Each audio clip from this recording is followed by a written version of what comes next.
Welcome to my channel. ఈరోజు ఒక కొత్త స్టోరీ నేర్చుకుందాము. మీరంతా సిద్ధమేనా? అయితే ఒక గ్రామంలో ఒక పెద్ద చెరువు ఉండేది. చెరువు ఉంటే అందులో ఒక ఫిష్ ఫ్యామిలీ జీవించేది. ఫిష్ ఫ్యామిలీ జీవిస్తూ చాలా సంతోషంగా హ్యాపీగా దేవునికి ప్రార్థిస్తూ జీవిస్తున్నారు. అయితే ఆ ఫిష్కు 2 పిల్లలు ఉండేవారు. ఒక అక్క చెల్లె 2 ఫిష్లు ఉండేవి. అయితే మమ్మీ ఏమని చెప్పేది, పిల్లలు మీరు అక్కడ దూరం వెళ్ళి ఒడ్డు వైపున వెళ్ళి ఆడుకోవద్దు, మనము లోపలనే ఉండాలి, మా దగ్గరనే ఉండాలని ఆ ఫిష్ వాళ్ళ మమ్మీ డాడీ చెప్పేవారు. అయితే ఈ ఫిష్ చిన్న ఫిష్లు ఉంటాయి కదా, స్మాల్ ఫిష్లు. అయితే వాళ్ళ మమ్మీ డాడీ చెప్పిన మాట, సరే మమ్మీ ఇక్కడనే ఆడుకుంటానని అయితే వాళ్ళ మమ్మీ దగ్గరనే ఆడుకునేవైతే.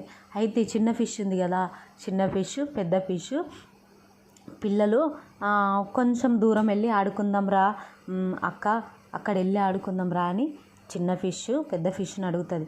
అడిగినప్పుడు ఆ పెద్ద ఫిష్ ఏమంటుంది, అరే మమ్మీ చెప్పింది కదా మనం వెళ్ళొద్దు, మనం వెళ్తే మనల్ని జాలరి వాళ్ళు లేకపోతే ఎవరన్నా మనల్ని పట్టుకొని వెళ్ళిపోతారు, అప్పుడు మనల్ని చంపేస్తారు, మనం వెళ్ళొద్దు, అస్సలు వెళ్ళొద్దు, మనం అక్కడ ఒడ్డు వైపున వెళ్ళొద్దు, మనం ఇక్కడనే ఆడుకుందామని అక్క ఫిష్ చెల్ల ఫిష్తో చెప్పినప్పుడు సరే అక్క అని ఆడుకుంటారు.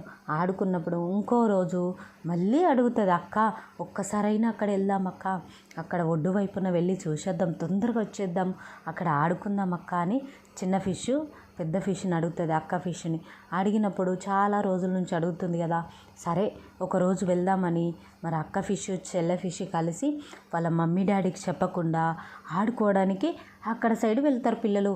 అయితే అక్కడ వెళ్ళినప్పుడు అక్క ఫిష్ చెల్ల ఫిష్ ఆడుకుంటూ సంతోషంగా ఇట్లా పైకి ఎగురుతూ కిందికి దుంకుతూ వాటర్లో చాలా హ్యాపీగా ఫీల్ అవుతూ వాళ్ళు ఎంజాయ్ చేస్తుంటారు.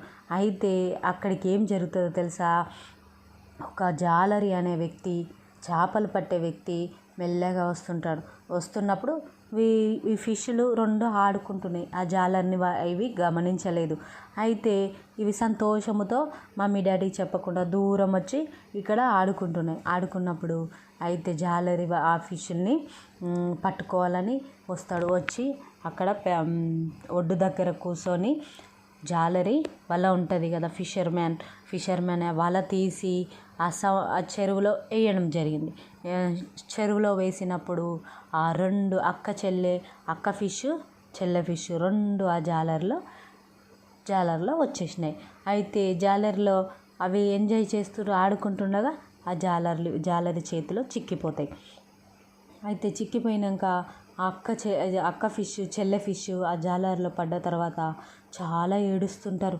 చెల్లి నేను చెప్పిన కదా, నేను వద్దని చెప్పిన, నువ్వే చెప్పిన మాట వినలేదు, మమ్మీ డాడీకి చెప్పకుండా వచ్చేసినాం, ఇప్పుడు మనం ఈ జాలర్ చేతిలో పడ్డాం, మనల్ని చంపేస్తాడు చెల్లి, మనల్ని కోచుకొని తినేస్తాడు చెల్లి, నేను చెప్తే వినలేదని బాధ ఏడుస్తుంది. చెల్లె ఫిష్ అక్క ఫిష్ చాలా బాధపడుతున్నాయి. అయితే వాళ్ళు బాధపడుతూ దాంట్లోనే ఉండి బాధపడుతుంటే అయితే వాళ్ళ మమ్మీ డాడీ చూస్తుంటారు, ఇంకా వస్తలేరు ఇంకా చెల్లె ఫిష్ అక్క ఫిష్ ఇంకా వస్తలేరని వాళ్ళు చూస్తుంటారు. అయితే ఏం జరిగిందో తెలుసా, అయితే ఈ జాలరి ఆ 2 చేపల్ని తీసుకొని బకెట్లో వేసుకొని ఇంటికి తీసుకొని వెళ్తాడు. ఇంటికి తీసుకొని వెళ్ళి అయితే వాడిని బండ మీద వేస్తాడు. మనం ఫిష్ తెచ్చుకుంటే దాన్ని కడుగుతాం కదా, బండ మీద వేసి రాస్తాం కదా, అట్లానే ఆ ఫిషర్మ్యాన్ ఆ బండ మీద పెట్టి వాటిని ఇట్లా రాద్దామని అనుకునేసరికి పెద్ద వాన వస్తుంది. అప్పుడు ఏం జరిగిందంటే ఆ 2 ఫిష్లను తీసి హౌజ్లో వేయడం జరుగుతుంది.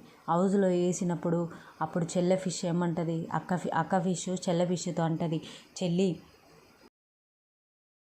చెల్లి ఈరోజు మనము చనిపోతాం, మనల్ని కాపాడే వాళ్ళు ఎవ్వరు లేరు, చెల్లి ఫిష్ మనము ప్రార్థన చేద్దాం, మన దేవునికి ప్రార్థన చేసుకుంటే దేవుడు మనల్ని కాపాడుతాడు కదా, ఎన్ని శ్రమలు ఇబ్బందులు వచ్చినప్పటికీ కూడా కాపాడుతా అని దేవుడు చెప్పిండు కదా, చెల్లి ఫిష్ మనం ఈరోజు ప్రార్థన చేద్దాం, మనల్ని కాపాడుతాడు దేవుడు అని ఆ అంకుల్ తీసుకుపోతున్నప్పుడు ఆ బకెట్లో ప్రార్థన చేసిరు.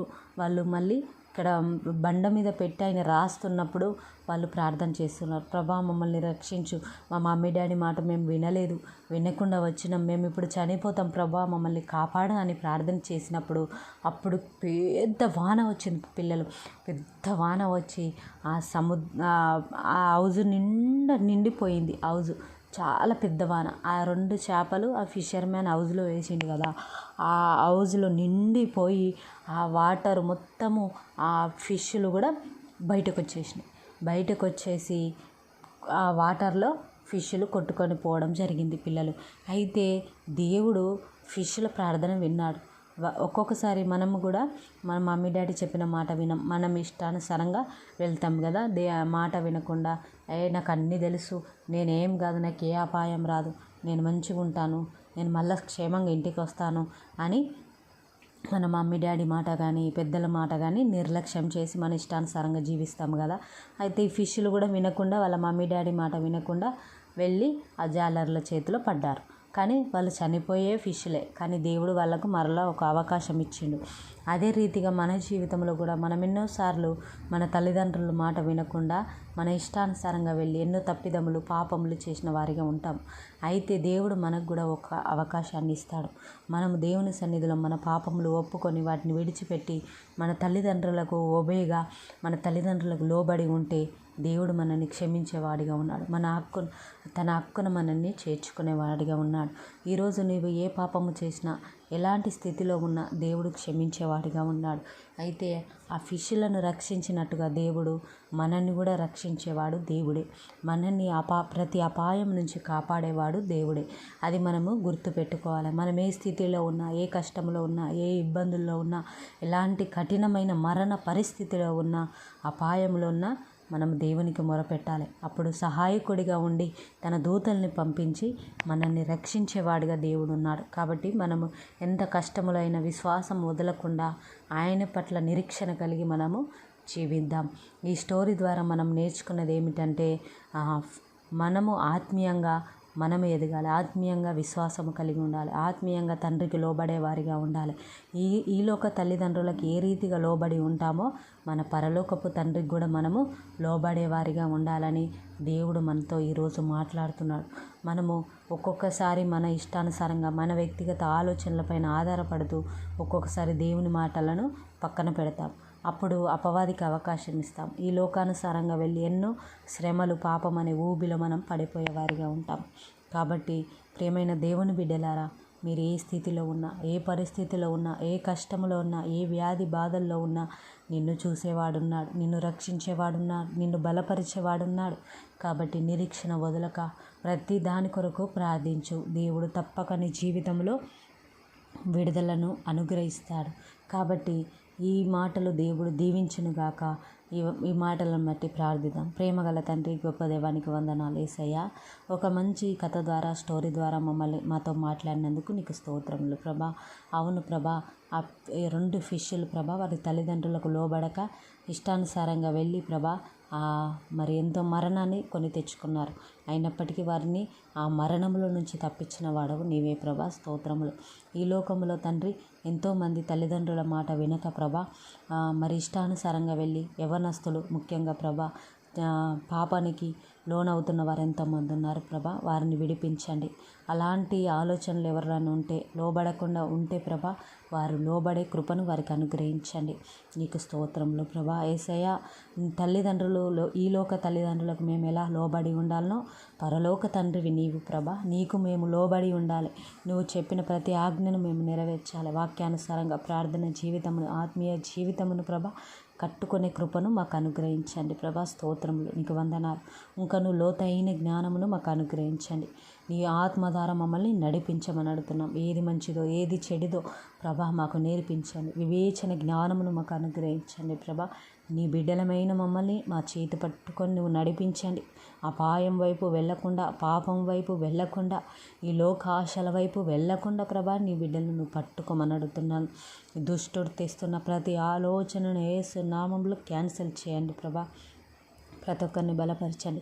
నీ మాటలు వారి హృదయంలో ఫలించునుగాక ప్రభా. నీ ఆలోచనలు వారిలో నెరవేర్చబడనుగాక ప్రభా. యేసయ్యా యవనస్తులను పట్టుకోండి. యవనస్తులను ప్రభా అలాంటి పాప ఊబిలో పడిపోకుండా ప్రభా తండ్రి వారిని నువ్వు రక్షించమని అడుగుతున్నా. విన్న ప్రతి ఒక్క మాట వారి జీవితంలో, వారి వ్యక్తిగత జీవితంలో కార్యము నెరవేర్చమని అడుగుతున్నాను ప్రభా.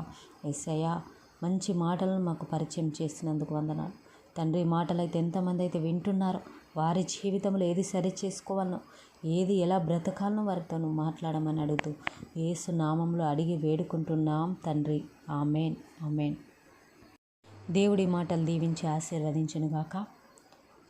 ఈ కథ ద్వారా మీ జీవితంలో ఏది సరి చేసుకోవాలనో, ఎలా జీవించాలనో, దేవుడు మీతో ఎలా మాట్లాడాడో మీరు గ్రహించి దాని వాక్యానుసారంగా జీవించండి. ఈ మాటలు మీకు ఆశీర్వాదకరంగా ఉన్నాయంటే ఈ ఛానల్ని సబ్స్క్రైబ్ చేసుకోండి, లైక్ షేర్ చేయండి, బెల్ కూడా కొట్టండి. ఒక లైక్ చేయడం ద్వారా ఈ వీడియో అనేక మందికి వెళ్ళడం జరుగుతుంది. అనేక మందిని బలపరచడానికి, మరి మీరు కూడా ప్రోత్సాహకరంగా ఉండడానికి అవకాశం ఉంటుంది. ఈ ఛానల్ని ప్రోత్సహించండి. మా కొరకు, మా పరిచర్య కొరకు ప్రార్థించండి. ఈ వీడియో పూర్తి వరకు చూసినందుకు మీ అందరికీ ధన్యవాదాలు. Thank you.